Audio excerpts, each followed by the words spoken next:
Thinking comes conviction. Conviction, Hebrews chapter 11, verse 1 says that faith is the conviction of things not seen. That word, things not seen, it's helpful if you know a little bit of Greek here. It's a word that Luke used in his gospel, Luke chapter 1, verse 1. It's talking about past events. We have conviction that is informed by past events. And the past events that he's talking about is the past events of the gospel. So think of it this way. Your convictions are forged by the truth of the gospel. So if Jesus really did die on the cross, if he really did raise from the dead, if he really is coming again, if he really did save me from sin, if those things are true, then it's not just true up here in my head, but it's true enough that it means something about my lifestyle. It changes who I am. It changes how I think. It changes how I feel. That's what it means to have convictions. Your convictions are not the same thing as your decisions, but you do not ever hardly make a decision that isn't first informed by your conviction.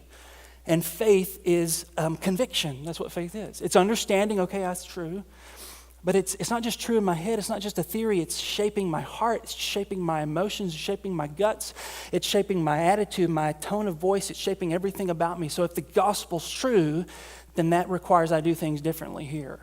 And that's what Paul's saying in Galatians chapter 2, verse 20. He's saying, I'm going to live by faith in who? The Son of God, who gave himself for me, who loved me and gave himself for me. So for that reason, Peter, I'm calling you out because your lifestyle is not in keeping with the faith. We're not Jewish, so we probably wouldn't do that. Let's take it with some things that we're experiencing right now. In our nation, racial tensions are high, right? There's this prejudice and racism going on. Is racism wrong? Yes or no? Yes, correct? It's wrong. Why is it wrong? Is it wrong just because it doesn't, accord with some theory or some random moral code out there? No. It's wrong because it's not in keeping with the truth of past events, namely the gospel. It doesn't accord with the gospel. The gospel says the ground's level at the cross. The gospel says in Christ there is no Jew or Gentile or male or female.